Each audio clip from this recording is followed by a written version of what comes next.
अस्सलामुअलैकुम, आप देख रहे हैं प्रोग्राम रिपोर्ट कार्ड। मैं हूं वजीद सानी। वजारत IT ने सोशल मीडिया रूल्स 2021 का नोटिफिकेशन जारी कर दिया है और कवानीन के मुताबिक सोशल मीडिया आउटलेट्स को ऐसे मवाद को हटाना होगा जो पाकिस्तान के वक़ार और सलामती की खिलाफ वर्जी करता है। क्या PTI हुकूमत सोशल मीडिया को इस तरीके से रेगुलेट कर पाएगी, हाँ या नहीं? ये वो सवाल है जो आज हम अपने पैनलिस्ट की जानिब ले जाएंगे। लेकिन कुछ अहम फीचर्स हैं जो अपने नाज़रीन के सामने हम यहाँ रखें कि इसमें पाबंद किया गया है तमाम सोशल मीडिया आउटलेट को कि वो अपने प्लेटफॉर्म्स पाकिस्तान में कायम करें, अपने ऑफिसेज़ यहाँ खोलें ताकि पाकिस्तानी कवानीन उन पर लागू हो सकें। गैर अखलाकी या फौश मवाद अपलोड नहीं किया जा सकेगा, जो कि एक जायज़ डिमांड दिखाई देती है। लेकिन ये कौन तय करेगा कि कौन सा मवाद गैर अखलाकी या गैर मायारी है? इस बारे में भी बहुत सारे सवालात हैं। किसी शख्सियत के खिलाफ मनफी मवाद अपलोड नहीं किया जा सकेगा। अब ये जो टर्म है, इसलिए हम चाहेंगे कि हमारे जो पैनलिस्ट हैं वो एक्सप्लेन करें। हमारे साथ मौजूद हैं बेनज़ीर शाह साहिबा, इरशाद भट्टी साहब, मज़हर अब्बास साहब और हफीजुल्लाह नियाज़ी साहब। बेनज़ीर, सबसे पहले आपकी जानिब आएंगे। सबसे पहले तो हमारे सवाल के जो पहला हिस्सा है इसका जवाब दीजिएगा। क्या PTI हुकूमत इस तरह सोशल मीडिया को रेगुलेट कर पाएगी, हाँ या नहीं? देखिए वजह 21वीं सदी में सोशल मीडिया बंद हो सकता है, कंट्रोल नहीं हो सकता। और ये हुकूमत चाहे जितनी भी कोशिश कर ले, उन्होंने बहुत कोशिश की है, PMDA भी लाए हैं, फिर ये रूल्स लाए, ये चौथी दफ़ा रूल बन रहा है, ये पहली दफ़ा नहीं है। रूल बनता है, फिर शोर मचता है, वापस ले लेते हैं, फिर रूल बनाते हैं, फिर वापस ले लेते हैं। अब पता नहीं इस रूल्स पे भी यू टर्न लेते हैं नहीं। लेकिन वजह देखें, बुनियादी बात यह है कि आपके मुल्क में महंगाई है, बेरोज़गारी है, पता नहीं इस बार सर्दियों में हमें गैस भी मिलेगी या नहीं, उसका क्या हाल होगा, उसकी भी खबरें आ रही हैं। लेकिन सबसे ज़्यादा जोर इस हुकूमत का इस चीज़ पे है कि सोशल मीडिया को किसी ना किसी तरह कंट्रोल करें। अच्छा, इन रूल्स में है क्या, ये बताना बहुत ज़रूरी है। जो लोग हमें देख रहे हैं कि इन रूल्स में लिखा हुआ है कि अब आप कोई भी ऐसा कंटेंट ऑनलाइन पोस्ट नहीं कर सकते जो पाकिस्तान की सिक्योरिटी के ख़िलाफ़ हो, डिफेंस या इंटेग्रिटी के ख़िलाफ़ हो, मॉरली या डिसेंसी के ख़िलाफ़ हो, पब्लिक ऑर्डर के ख़िलाफ़ हो। कोई ऐसी आप गलत खबर नहीं फैला सकते किसी भी सेहत के मामले पे। अच्छा, अब इनका क्या मतलब है मुझे नहीं पता, अगर आपको पता है वजी तो मुझे बता दें, क्योंकि यहाँ पे कहीं नहीं लिखा हुआ कि डिसेंसी का क्या मतलब है, इंटेग्रिटी का क्या मतलब है, सिक्योरिटी का क्या मतलब है। सेहत के मामले पे गलत खबर फैलाना, इस पर सबसे ज़्यादा कोविड में तो हुकूमत की तरफ से गलत खबरें आई थी, तो उनके खिलाफ भी क्या कोई एक्शन लिया जाएगा? उनके भी ऑनलाइन जो पोस्ट है उनको हटाया जाएगा। अच्छा, फिर इस पे है रूल में कि एक कंप्लेंट आएगी PTA को, PTA 30 दिन में वो फैसला करेगा उस कंप्लेंट के बारे में, और फिर वो उस सोशल मीडिया कंपनी जैसे फेसबुक है या ट्विटर को लिखेगा कि आपने ये पोस्ट हटानी है या ब्लॉक करनी है, और उस कंपनी को सिर्फ 2 दिन मिलेंगे उस पोस्ट को हटाने के लिए। अगर वो कंपनी पोस्ट नहीं हटाएगी तो उस कंपनी को या तो ब्लॉक कर दिया जाएगा पूरे पाकिस्तान में, या उस पे जुर्माना लगाया जाएगा 5 मिलियन का। मैं यहाँ आपको रोककर एक सवाल करना चाह रहा हूँ, यहाँ रोककर आपको सवाल करना चाह रहा हूँ। एक चीज बस मैं आखिरी, एक चीज बस मैं इस रूल में बस ये आखिरी ऐड कर दूं कि जो सबसे खतरनाक चीज है इस रूल में वो ये है कि आपका जितना भी डेटा, मेरा आपका किसी का भी जो ऑनलाइन इस्तेमाल करते हैं, उनका डेटा PTA मांग सकती है और उस सोशल मीडिया कंपनी को देना होगा डिक्रिप्टेड, रीडेबल, अंडरस्टैंडेबल फॉर्मेट में। अभी आपको पता है हम जब व्हाट्सएप भी इस्तेमाल करते हैं तो इनक्रिप्टेड होते हैं मैसेजेस, कोई तीसरा शख्स नहीं पढ़ सकता। लेकिन अब हुकूमत कह रही है हमें ये सारी मालूमात जो है वो आप हमें PTA को देंगे ताकि PTA बैठ के पढ़ सकता है। मतलब प्राइवेसी नाम की कोई चीज़ रहनी ही नहीं है। लेकिन बेनज़ीर, जो मैं आपसे सवाल करना चाह रहा हूँ वो इसी सवाल को समझने के लिए करना चाह रहा हूँ। पहले तो ये शर्त होगी कि फेसबुक, व्हाट्सएप, ट्विटर, ये जितने सोशल मीडिया प्लेटफॉर्म्स हैं ये पाकिस्तान में अपने लोकल ऑफिस कायम करें ताकि पाकिस्तानी कवानीन का उन पर इतलाक हो पाए। अगर पहली शर्त ही पूरी नहीं होती और ये ऑफिस, जिस तरह के माजी में हमने देखा कि फेसबुक ने इनकार कर दिया था पाकिस्तान में अपना ऑफिस कायम करने से, दोबारा ऐसा करता है तो क्या ऑप्शंस होंगे? पहले तो इनको ऑफिस कायम करने होंगे ना, तो उसके बाद इन पर ये कानून अप्लाई होंगे, या ऐसा नहीं है? नहीं, ये तो अब आपका ऑफिस हो या ना हो, ये तो आप PTA आपको डायरेक्शन अगर देगी या उनके पास कोई कंप्लेंट आएगी वो आपको कंप्लेंट भेजेंगे तो इन रूल्स के मुताबिक आपको वो करना होगा। लेकिन देखिए अभी तक जो ये सोशल मीडिया कंपनीज है इनकी तरफ से अभी तक कोई रिएक्शन नहीं आया। पिछली दफ़ा जब पिछले साल नवंबर में ये रूल्स आए थे, पहली दफ़ा जब बनाए थे, तब उनकी तरफ से बड़ा सख्त बयान आया था। उन्होंने कहा था हमें शायद अपनी सर्विसेज ही पाकिस्तान में ख़त्म करनी पड़े। अब आप सोचें कि पाकिस्तान में सोशल मीडिया कंपनीज ये कह रही है कि हम शायद शायद बंद करके पाकिस्तान में काम ही ना करें। तो ये क्या कहते हैं, ऑफिस ये रूल्स बनाते रहे, वो सोशल मीडिया कंपनीज जो उनके इंटरेस्ट में होगा वो करेंगे, और हम इतनी बड़ी मार्केट उनके लिए है। आप ये कह रही हैं कि आप ये कह रही हैं कि आइदर वो अपने यहाँ से ऑपरेशंस लपेट के चले जाएंगे, यहाँ के लिए सर्विसेज बंद कर देंगे, या यहाँ पर आएंगे और या हमें ये रूल्स वापस लेने पड़ेंगे। अच्छा चले ठीक है, अब इस पर हम मजीद बात करेंगे। इरशाद भट्टी साहब, आपकी जानिब आते हैं। हम कहते हैं कि पाकिस्तान तहरीक इंसाफ की जो हुकूमत है वो न सिर्फ मीडिया बल्कि सोशल मीडिया की सबसे बड़ी बेनिफिशरी है। जो इमरान खान की तहरीक थी, जो इमरान खान का पैगाम था, जो इमरान खान की तब्दीली का नारा था, वो न सिर्फ मीडिया के ज़रिए बल्कि सोशल मीडिया के ज़रिए ही गली गली, कोने कोने, चप्पे चप्पे, नौजवान तक पहुँचा। अब आपको लगता है कि यही सोशल मीडिया इसको कंट्रोल कर पाएगी, रेगुलेट कर पाएगी PTI की हुकूमत? देखिए, पहली बात तो ये है कि जो बेनज़ीर साहबा ने सवालात उठाए या जो आपने अपने इंट्रो में सवालात उठाए, दोनों वैलिड हैं। यानी दोनों पे बात होनी चाहिए, मुकालमा होना चाहिए, दोनों को स्टेक होल्ड, इन सारे सवालात और इस तरह के 2-4 मेरे पास भी सवालात हैं, इन पर स्टेक होल्डर्स को बैठना चाहिए और कोई एक अगर रास्ता निकालना चाहिए अगर ये रेगुलेट करना चाहते हैं। पहले फेक न्यूज़ पे जैसे कहते थे, पहले वो जो मीडिया बिल ला रहे थे, वो ऑर्डिनेंस बना रहे थे, तो उस पर जो ला रहे थे, जो फेक न्यूज़ पे कहते थे, उससे सबसे आसान इनका है कि हद के इज़्ज़त का कानून, मुकर्रर वक्त के अंदर सज़ा, रोज़ाना की बुनियाद पर ये केस सुना जाए, फिर high court, supreme court, appeal, मुकर्रर वक्त के अंदर सज़ा हो और मामला बेहतर हो सकता है। और फेक न्यूज़ ये छोड़ दें बहस के फेक न्यूज़ हुकूमत देती है या हमारी तरफ से आती है या क्या होती है। अब ये एक सादा सी मिसाल है, रेहाम खान ने जुल्फी बुखारी पर इल्ज़ाम लगाया और कितनी देर में उसका फैसला आ गया। रेहाम खान ने माफ़ी मांगी और इखराजात दिए। अब अगर मैं जुल्फी बुखारी पर मैं ये इल्ज़ाम लगा दूं इधर पाकिस्तान में, तो क्या वो कब तक मेरे खिलाफ लड़ेंगे, वो करेंगे? या मैं रेहाम खान पे इल्ज़ाम लगा दूं तो वो क्या करेंगी यहाँ आके, कितने अरसे तक लगेंगे? तो ये चीज़ें बेहतर होनी। दूसरी बात है कि मैंने जैसे कहा कि सोशल मीडिया के फ़वायद हैं जो इमरान खान साहब भी हमें बार बार बताया करते थे, और इमरान खान साहब तो कहते थे कि मेरी जद्दोजहद मीडिया और सोशल मीडिया और फलाना फलाना। इमरान खान इसके एक तरह के बानी हैं, उसके बाद मरीम नवाज़ साहब और उसके बाद अब सारों ने सेल बना लिए। मालूमात का ज़रिया, आज़ादी इज़हार राय और जो शिक्के, इन पर मुकालमा मैंने कहा होना चाहिए, लेकिन खुदा के लिए इसको कोई रेड लाइन तो होनी चाहिए ना। ये गटर बन गया है, नंगी गालियां दी जाती हैं, माओ बहनों के फोटो शॉप्स नकली होते हैं, जाली तस्वीरें आती हैं, झूठे इल्ज़ाम लगते हैं, गद्दार, वतन फरोश, करप्ट। मुझे एक खातून ने, मैं माजरत चाहता हूँ लफ्ज़ इस्तेमाल करते हुए, सीनियर एंकर पर्सन खातून ने मुझे अपना एक ट्वीट दिखाया जो उनके किसी ट्वीट के जवाब में आया जिसमें उनको लफ्ज़ कहा गया, ऐसा लफ्ज़ इस्तेमाल किया इसको इस तरह कह लें कि जो अल्लाह मुझे माफ़ करे। और अच्छा, फिर उसके बाद कोई रेड लाइन नहीं, कोई चेक एंड बैलेंस नहीं, कोई डर खौफ नहीं, कोई फोरम नहीं जहां फौरी सुनवाई हो, इंसाफ हो। साइबर कवानीन फुसफुसे हैं, सब निकल जाते हैं, सब ने सोशल मीडिया सेल बनाए हुए हैं। सुबह काम ये शुरू होता है ट्रोलिंग और रात गए तक होती है। जिसको चाहे गाली दो, जिसकी पगड़ी उछाल दो, जिस इदारे पर चढ़ जाओ। कौन है जो अंदर से तंग नहीं हम में सोशल मीडिया में से? कौन है जो इस ट्रोलिंग का शिकार नहीं हुआ?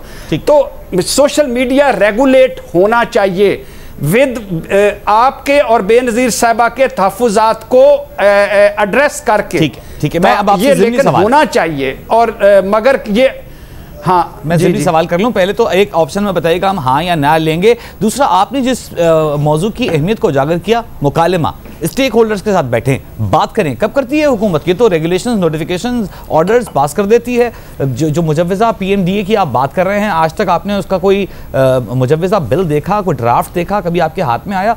तो ये तो आप समझते हैं कि संजीदा इक़दामात हैं या ये बस घोड़ा दौड़ाया जा रहा है?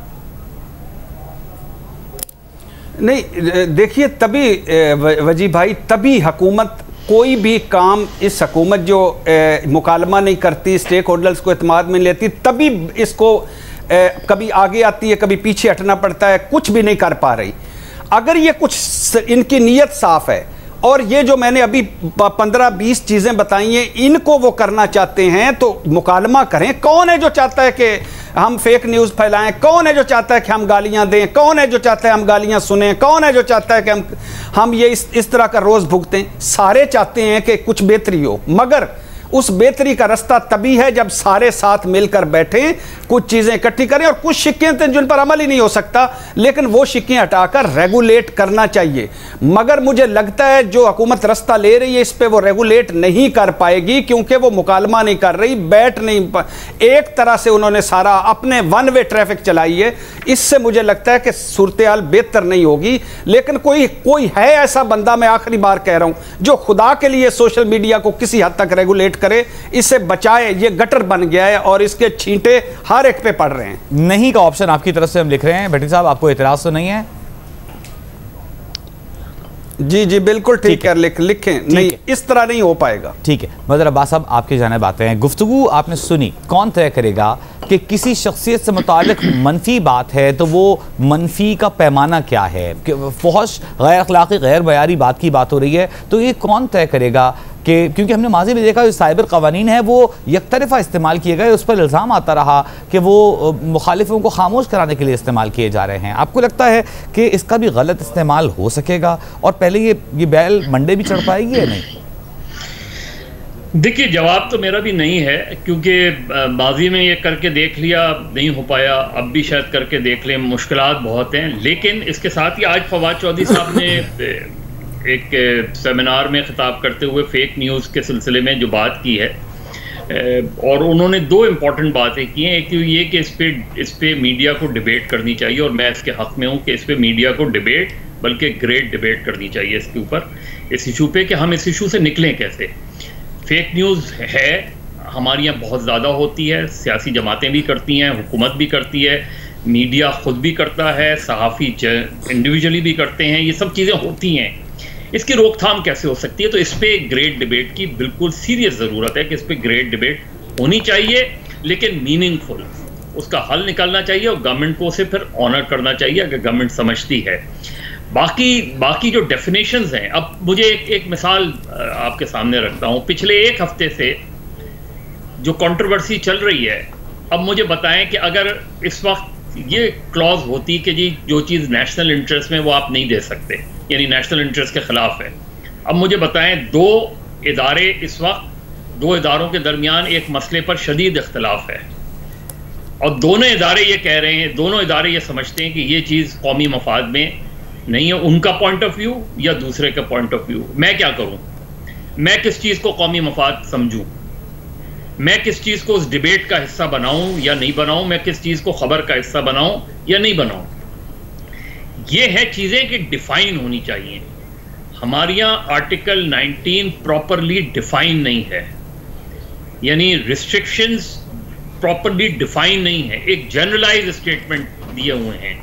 इसको प्रॉपरली डिफाइन करें इन चीजों को, और फोरम बनाएं। आपको लगता है मज़हर साहब फोरम की जरूरत है? पीटीएस सही फोरम नहीं है, एक फोरम हो। नहीं, देखिए, जो भी चीज गवर्नमेंट कंट्रोल में होगी डायरेक्टली या इनडायरेक्टली, उसमें प्रॉब्लम्स आती है। लेकिन मीडिया के स्टेक होल्डर्स भी तो बैठे हैं, वो भी तो संजीदगी दिखाएं, वो भी तो कोई वे आउट सजेस्ट करें, वो भी तो बताएं कि क्या चीज हो सकती है और पॉसिबिलिटी इन हाउस आप क्या चीज कर सकते हैं।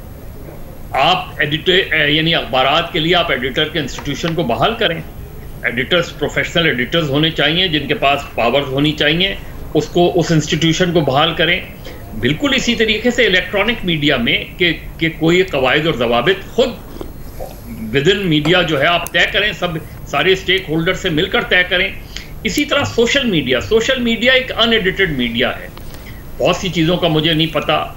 और जिस तरह भी भट्टी साहब भी कह रहे थे, मैं पहले भी ये बात कहता हूँ कि अगर आपने सिर्फ अपने डिफेमेशन लॉज अच्छे कर लें, आप तगड़े कर लें आप, तो आप बहुत सी ऐसी चीज़ों से बच सकते हैं जिनसे इस वक्त नहीं बच सकते। खुलकर बात कर लेते हैं, पिछले कई सालों से मुकदमा चले हुए हैं। अब जब ये बात करते हैं फवाद चौधरी साहब से, तो वो हमेशा ये बात करते हैं, नहीं उसमें तो सालों पड़े रहते हैं। तो भाई आप इसे कम करें ना, आप महीनों में फैसले करवा दें, आप करें, बात करें, चीफ जस्टिस ऑफ पाकिस्तान से बात करें, 2002 के कानून को इम्प्रूव करें।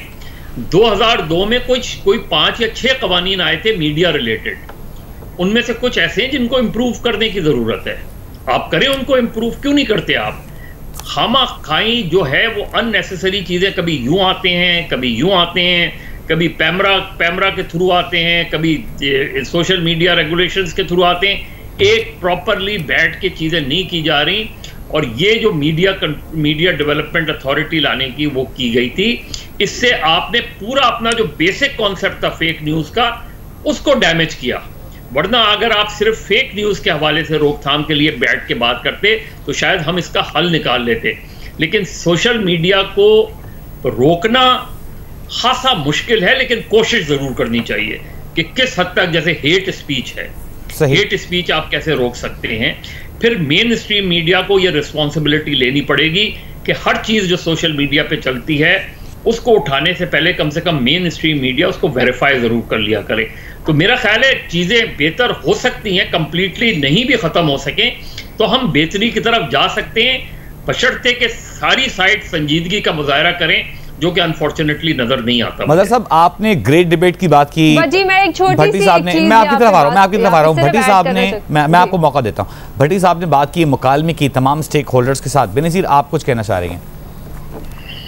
मैं ये कहना चाह रही हूँ कि देखिए, हुकूमतों का काम नहीं होता प्राइवेट कंपनीज को रेगुलेट करना, ये हुकूमतों का काम नहीं होता प्राइवेट मीडिया कंपनीज को रेगुलेट करना, हुकूमत का काम नहीं होता प्राइवेट सोशल मीडिया कंपनीज को रेगुलेट करना।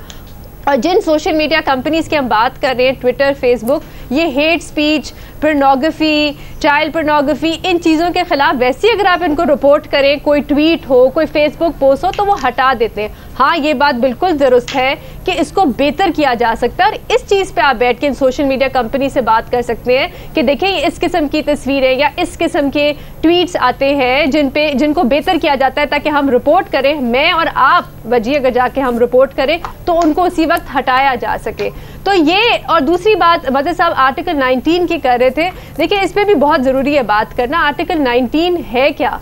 हमें इजहार राय की आज़ादी तो मिलती है, वो 2 लाइनों में लिखा होता है कि फ्रीडम ऑफ स्पीच है आपके, उसके बाद एक लंबी लिस्ट है कि इन चीज़ों पे आप बात नहीं कर सकते, इस पे नहीं बात कर सकते, इस पे नहीं बात, पहली इतनी रिस्ट्रिक्शंस हैं, ऊपर से आप इस किस्म के कानून ला रहे हैं। मैं एक छोटी सी सिर्फ आखिरी बात करूँ, मैं एक स्टोरी कर रही थी यूट्यूब पे, मैंने कुछ सहाफ़ियों से पूछा, मैंने कहा आप मेन स्ट्रीम मीडिया से जब आप गए तो आपने यूट्यूब पे अपने चैनल्स खोल लिए, तो क्यों आपने खोले?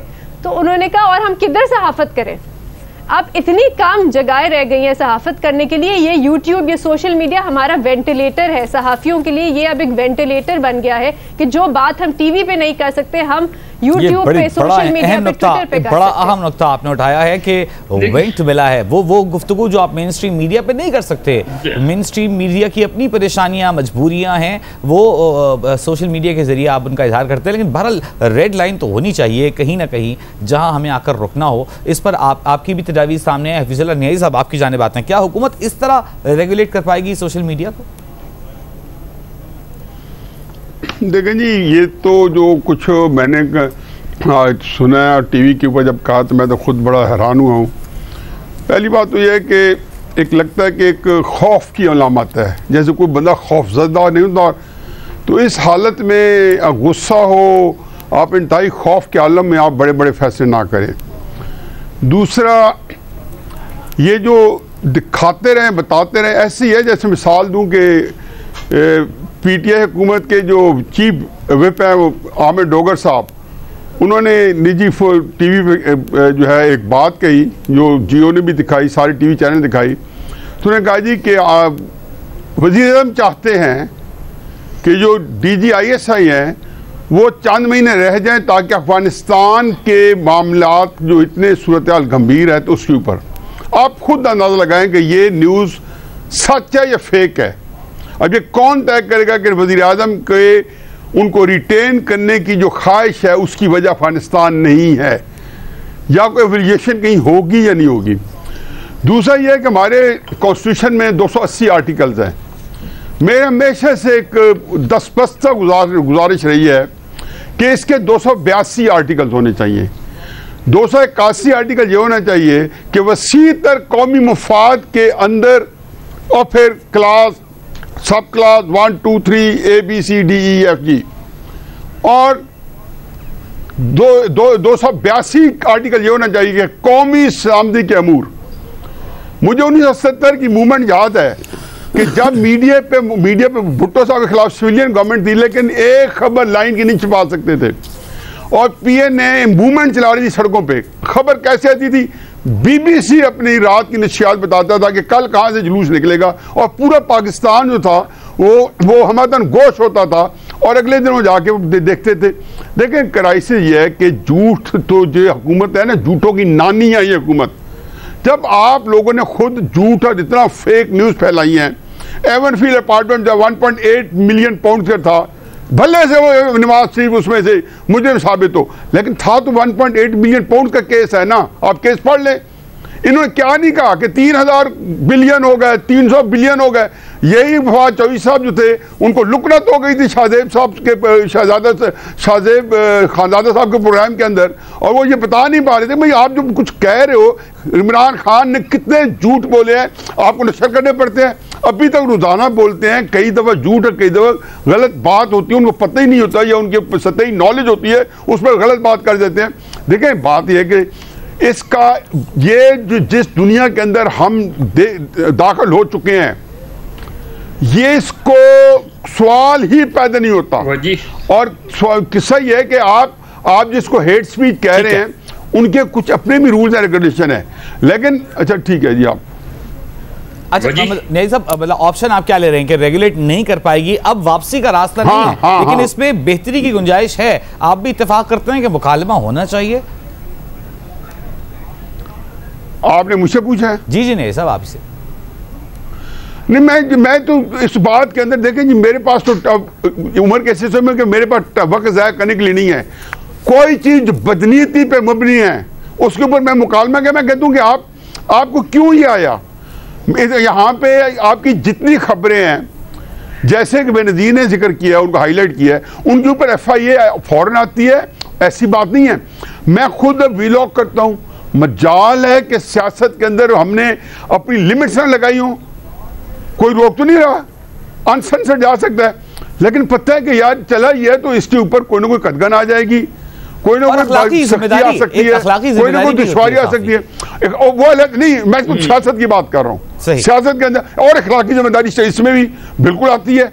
लेकिन बात यह कि इससे कोई बंदा जिसको कहना चाहिए एनक्रोच करता है, तो मत भूलें कि हमारे पास ऐसे इदारे मौजूद हैं, उन पर गिरफ्त करें।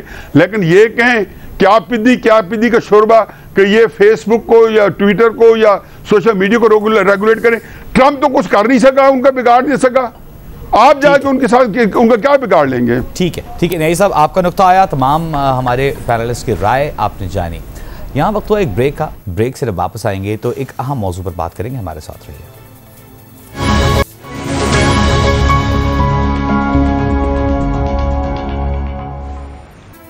ब्रेक के बाद खुशामदीद।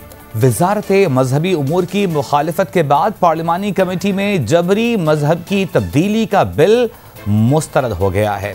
गुज़िश्ता रोज़ प्रोग्राम आज शाहजेब खानजादा के साथ गुफ्तगू करते हुए वज़ीर मजहबी उमूर नूरुल हक कादरी का कहना था कि सिंध के बाज़ हिस्सों में जबरी मजहब की तब्दीली के मसले ज़रूर हैं, लेकिन ये मसले पूरे मुल्क के नहीं हैं। उन्होंने क्या कहा, आपको सुनवाते हैं। इसमें देखें, मसला सिर्फ सिंध का है और सिंध के भी 3-4 अजला का है। बाकी खैबर पख्तूनख्वा में कोई इस तरह का एक केस भी नहीं है, पंजाब में न होने का बराबर है, बलूचिस्तान, गिलगित बल्तिस्तान, आज़ाद कश्मीर, ICT एरियाज में कोई केस नहीं है, सिर्फ सिंध के 3-4 अजला के केसेस है।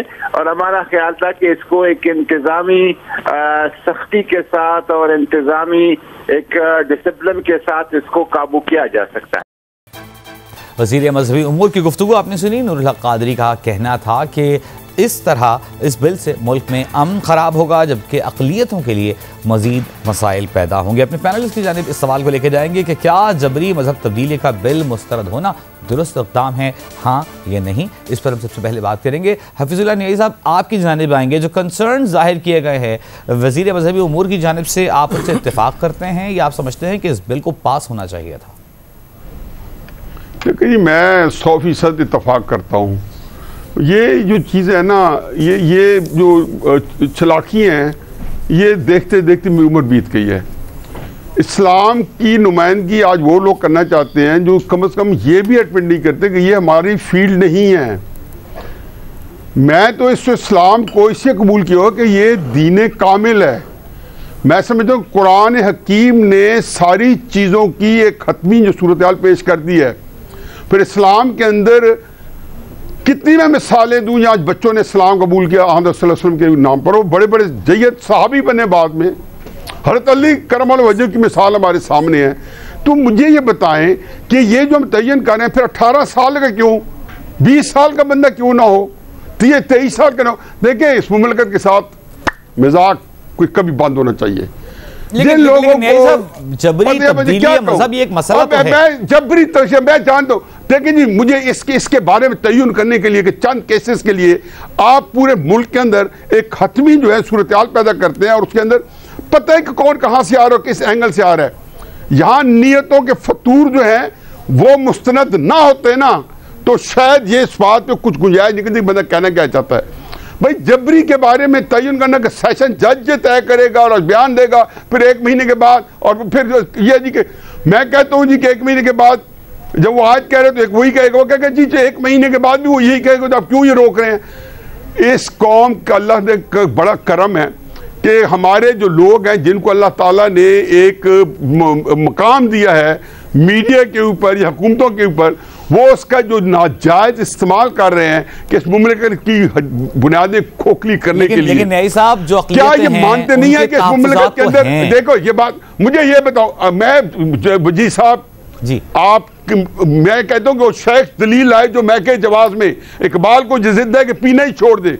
अब जब एक हजरत शेख जो है इमाम मस्जिद जो है वो शराब की अच्छाई के बारे में दलील देना शुरू कर दे, तो इकबाल क्या कहता है कि इकबाल को ये जिद है कि पीना ही छोड़ दे। भाई मुझे वो बंदे दलीलें दे रहे हैं जो मेरी अक्ल से बालतर हैं, मावरा अक्ल है।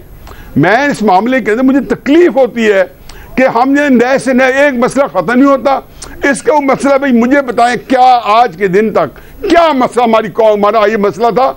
हमारा मसले तो जो है कि यहाँ पे महंगाई ने कमर तोड़ दी है, फलां कर दिया है जी, मजदूरों के साथ क्या हाल हो रहा है, औरतों के साथ क्या हाल हो रहा है। नहीं सब 1 मिनट आपको रोकूंगा, सिर्फ ये बताइएगा, आप समझते हैं कि जबरी तब्दीली मजहब मसला जरूर है, एज की जो लिमिट लगाई जा रही है आपको उस पर एतराज है, तो बाकी तो आपको एतराज नहीं है, ये आप कह रहे हैं?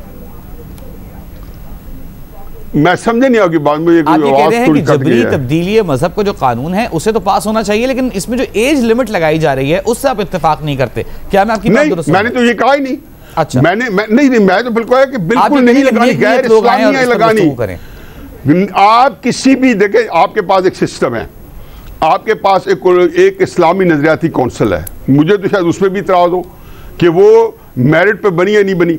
आप बताएं, उनसे आपने पूछे हैं कि आया ये जो कानून बना रहे हैं ये इस्लाम के मुताबिक है या नहीं है। उनकी राय जो है हतमी है, वो अगर कहते हैं कि इस्लाम के मुताबिक नहीं है तो आपका आईन ये कहता है कि वो कानून नहीं बन सकता, ये आपके आईन के अंदर है।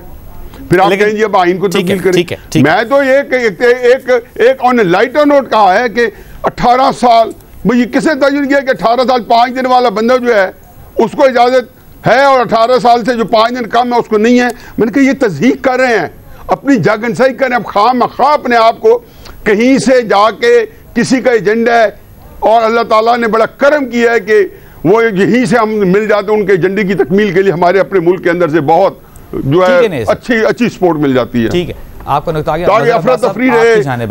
बताइएगा कि आप जो गुफ्तगू इस वक्त कर रहे थे वज़ीर मज़हबी उमूर, जो हमने सुनवाई भी, आप इसे इत्तेफाक करते हैं? आप समझते हैं कि तमाम फरीक़ैन को मिलकर बैठना चाहिए और इसका हल करना चाहिए?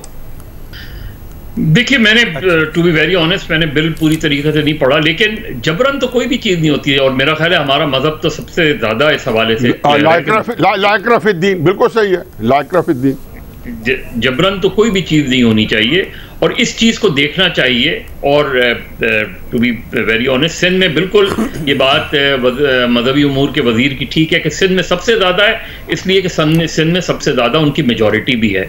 एक दो कॉन्स्टिट्यूंसी तो ऐसी हैं कि जहाँ से उनके MPs भी इलेक्ट होते हैं, हो सकते हैं या होते भी हैं।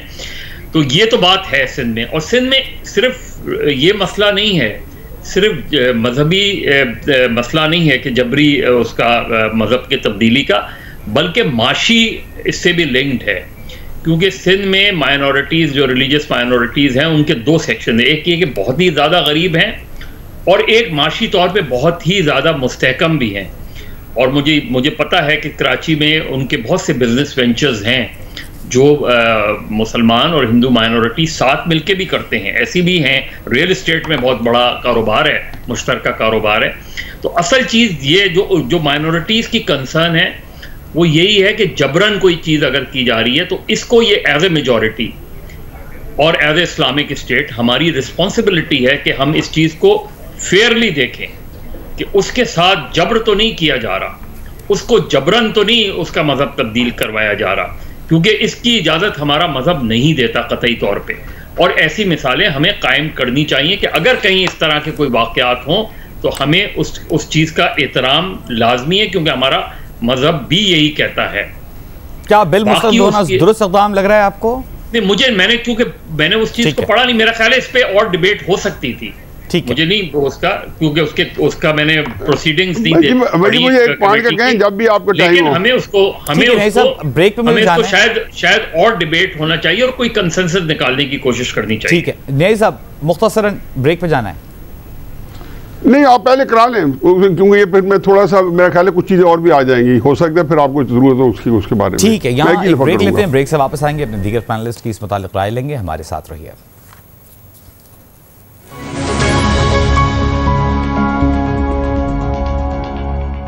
Welcome back after the break. क्या जबरी मजहब तब्दीली का बिल मुस्तरद होना दुरुस्त इक़दाम है? इस पर हम बात कर रहे हैं। हमारे साथ मौजूद हैं हमारे पैनलिस्ट। इरशाद भट्टी साहब, आपकी जानिब आएंगे, आप किस तरह देख रहे हैं सारी सूरत हाल को? देखिए, पहली बात तो ये है कि इमरान खान कभी कहा करते थे कि हिंदू बिरादरी को जबरी तब्दीली मज़हब का सामना है। अब इनकी हुकूमत इस बात से इनकारी है। एक दूसरी बात यह है कि एक तहकीक या तहकीक हुई थी कि सालाना 1000 के करीब जबरी मज़हब तब्दीली के वाक़यात होते हैं। नंबर 3 ये भी है कि पीपल्स पार्टी ने सिंध असम्बली में भी इस तरह का एक बिल बनाया था, फिर प्रेशर की वजह से किसी वो आकर रोक दिया। नंबर 4 ये है कि तब्दीली मज़हब अब इससे पहले आगे जाऊं, एक आपको बात बता दूं कि हम अल्लाह के फजल से कवानीन में ओवर बुकड हैं।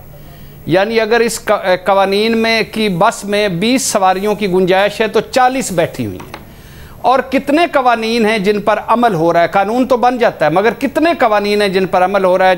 कितनी बुनियादी सहूलतों के कानून देख लें, मुफ्त तालीम, मुफ्त सेहत, कितने हमें मिल रहे हैं। तो ये बनाने से कितना फ़ायदा होगा, ये किलादा है। अच्छा, आगे आ जाइए।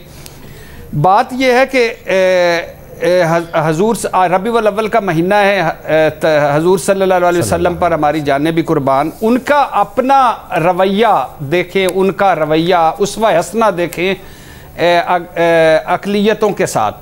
खुलफाए राशिदीन का दौर देखें अक़लियतों के साथ। कितना तहफ़्फ़ुज़ के कमाल। और बिल्कुल भी होना नहीं चाहिए जबरी तौर पे मज़हब का। और एक यानी फिर सिंध में जो वज़ीर साहब ने बात की, उनसे सिर्फ सवाल ये कि सिंध में 9 उम्र लड़कियों को ये क्यों इस्लाम कबूल कर रही हैं और उनकी फिर फ़ौरन शादियां हो जाती हैं? ये क्या वजह है, इसकी मुझे समझ नहीं आई। लेकिन मैं इस हक में हूँ कि ये एक कदम दुरुस्त है। ये इन तमाम चीज़ें उठाने के बावजूद मेरा ये मानना है कि अक़लियतों के तहफ़्फ़ुज़ात दूर किए जाएँ, अक़लियतों को मुकम्मल तहफ़्फ़ुज़ दिया जाए, अक़लियतों को बिठाकर उनकी बात सुनी जाए। और अगर आप गौर से अपना आइन पढ़ें, अक़लियतें भी पढ़ें, तो अक़लियतों को मुकम्मल आज़ादी और तहफ़्फ़ुज़ हमारे आइन में है और इससे मिलते जुलते कवानीन भी मौजूद हैं। लिहाजा नया कानून बनेगा, नए सिरे से लोग सड़कों पे आएंगे, नए सिरे से चीज़ें होंगी, नए सिरे से सारा होगा। तो इनके तहफ़्फ़ुज़ात दूर किए जाएं। और मजहबी अमूर साहब वज़ीर, वो जो 4 ज़िलों की बात है, अगर 4 की है तो उनमें फिर ऐसा काम करें कि वो ना हो। यानी आपको लगता है मैं समझता हूं कि कदम तो दुरुस्त है। अच्छा, कदम दुरुस्त करार दे रहे हैं, ठीक है। मैं कहता हूं कदम दुरुस्त है। यह सांक ऑप्शन ले रहा हूं। बेनज़ीर, वजह बड़ी अजीब सी बात है कि अक़लियतें जो हैं वो हमें कह रही हैं कि हमारे साथ ये हो रहा है, हमारी बच्चियों के साथ ये हो रहा है, लेकिन इस मुल्क की जो अक्सरियत है, जो मेजॉरिटी है, वो कह रही है नहीं आपके साथ ऐसा कुछ नहीं हो रहा, हम आपके लिए ऐसा कोई कानून नहीं लाएंगे कि आपकी हिफाजत हो। नूरुल हक कादरी साहब कहते हैं कि सिंध के कुछ इलाकों में कुछ केसेस हैं जो होते हैं, पंजाब में भी इतने नहीं हैं, KP में भी इतने नहीं हैं, बलूचिस्तान में भी इतने नहीं हैं। ये बिल्कुल एक गलत बयान है। एक सेंटर है, सेंटर ऑफ सोशल जस्टिस, वो डेटा वो करते ही यही है, वो डेटा कलेक्ट करते हैं। 2013 से लेकर 2020 तक जो सबसे ज़्यादा जबरी मज़हब की तब्दीली के केसेस आए वो पंजाब में आए, 50% से भी ज़्यादा, और पंजाब में भावलपुर में और लाहौर में सबसे ज़्यादा, और फिर सिंध आता है, और फिर कराची और हैदराबाद आता है। और ये क्यों है? ये इसलिए है क्योंकि सिंध में एक कानून है कि 18 साल से कम उम्र की बच्ची की शादी नहीं हो सकती। तो इस रिपोर्ट में लिखा है कि उन छोटी बच्चियों को, 13, 14, 12 साल की बच्चियों को फिर पंजाब लाया जाता है और यहाँ पे उनका मज़हब तब्दील किया जाता है, उनसे निकाह करवाया जाता है। तो फिर कादरी साहब कहते हैं कि अभी माहौल नहीं है इस किस्म के कानून लाने का, लेकिन उन्होंने ये नहीं बताया कि ये माहौल कब होगा या कब ये कानून लाया जा सकता है। फिर वो बार बार ये कहते हैं कि इस बिल में बहुत से मुतनाज़ा कंट्रोवर्शियल चीज़ें हैं, लेकिन वो ये नहीं बताना चाहते कि वो क्या मुतनाज़ा चीज़ें हैं, ना ही वो चाहते हैं कि पार्लियामेंट में इस बिल पे डिबेट हो। इस बिल में क्या इतना बड़ा इशू क्रिएट किया जा रहा है? इस बिल में क्या है कि एक गैर मुस्लिम हो जो 18 साल या 18 साल से ज़्यादा उसकी उम्र हो, वो बस एक सेशन कोर्ट अदालत में जाए और वहाँ पे जाके दरख्वास्त करे कि मैंने अपना मज़हब तब्दील करना है। वो जो जज है वो आपको 90 दिन देगा सोचने के लिए, 90 दिन के बाद आप जाएं, आपको सर्टिफिकेट मिल जाएगा। इसमें इतनी क्या बड़ी बात है? किसका इतना ईमान कमज़ोर होता है कि वो 90 दिन के बाद वो अपना जो है वो बदल देंगे और वो कहेंगे कि नहीं हमने अब मज़हब तब्दील नहीं करना। मुझे तो नहीं समझ आता इतनी इसमें क्या बहस हो रही है। देखिए 18 साल क्यों? आपको ड्राइवर्स लाइसेंस कब मिलता है? जब आप 18 साल के होते हैं। आपको वोटिंग का हक कब मिलता है? जब आप 18 साल के होते हैं। तो फिर या तो फिर आप 13 साल के बच्चे को कह दें गाड़ी भी चला ले। ठीक है, नहीं का ऑप्शन आप ले रही हैं। बहुत शुक्रिया। बेनज़ीर शाह हमारे साथ मौजूद थी, इरशाद भट्टी साहब हमारे साथ मौजूद थे, हफीज़ुल अली साहब बहुत ही क्विक। जी प्लीज प्लीज, ये बड़ा इंपॉर्टेंट है।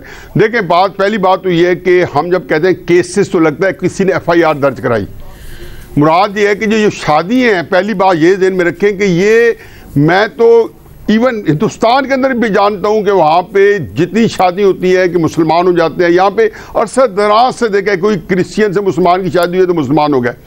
जिन्ना ने जब रतन भाई पेटिट से उनकी शादी हुई और जो है तो उनकी उम्र 15.5 साल थी। जमामा गोल्ड स्मिथ जो है हार्डली 18 साल की थी और इस्लाम कबूल किया दोनों ने।